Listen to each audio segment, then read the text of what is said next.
ወደፊት የመገስገስ ሚስጥር መጀመር ነው። እድሜ የአእምሮ ጉዳይ እንጂ የአካል ጉዳይ አይደለም። ካልተጨነክበት ምንም ችግር የለውም። ድፍረት ማለት ፍርሃትን መቋቋም፣ ፍርሃትን መቆጣጠር እንጂ የፍርሃት አለመኖር አይደለም። ደግነት መስማት የተሳናቸው ሰዎች የሚሰሙት፣ ማየት የተሳናቸው ሰዎች የሚያዩት ቋንቋ ነው። ስለ ሰዎች ባወቅኩ ቁጥር ውሻዬን የበለጠ ወደዋለሁ። ሁሉም ሰው ጨረቃ ነው፣ እናም ለማንም የማያሳየው የጨለማ ጎን አለው። ብዙ ከሆኑ ወገን ውስጥ ራስህን ካገኘ ቆም ብለህ ለማሰብ ጊዜው ደርሷል።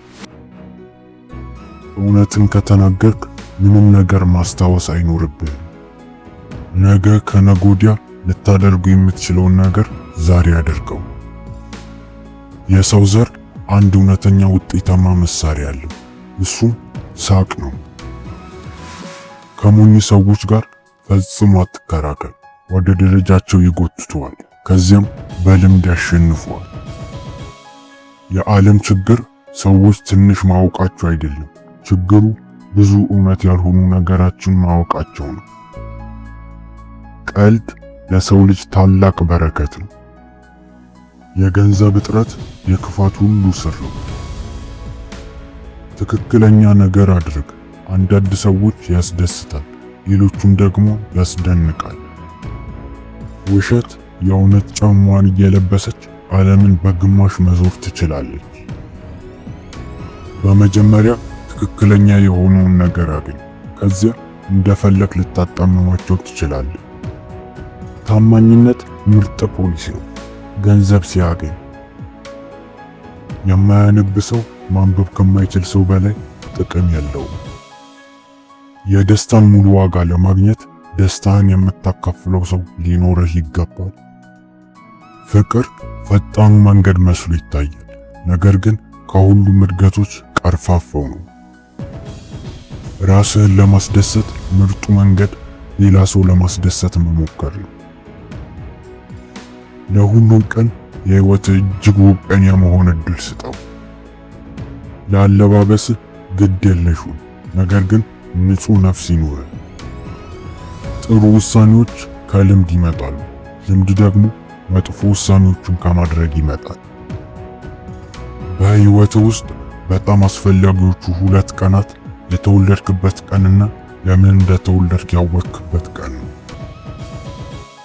ጥሩ ጓደኞች፣ ጥሩ መጽሐፍት እና የተረጋጋ ህሊና፣ ይህ ተስማሚ ህይወት ነው። በሳቅ ጥቃት ውስጥ ምንም ነገር ሊቆም አይችልም። ሰዎችን ካሞኘህ በኋላ ለማሳመን በጣም ቀላል። እውነት ከልብ ወለድ ይለያል፣ ምክንያቱም ልብ ወለድ በሚቻል ነገሮች ላይ መጣበቅ አለበት፣ እውነት ግን የለባትም።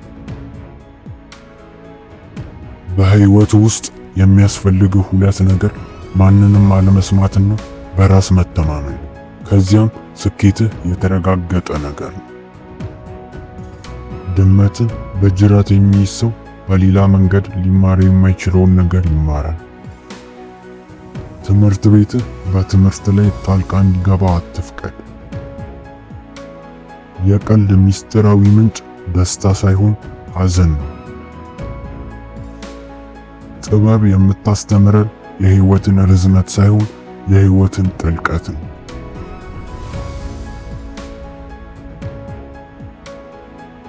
ቪዲዮ ከተመቻችሁ ላይክ በማድረግ በየሳምንቱ የምንለቃቸው አስተማሪ አነቃቂ አባባሎች እንዲደርሳችሁ ቻናሉን ሰብስክራይብ በማድረግ ቤተሰብ ይሁኑ።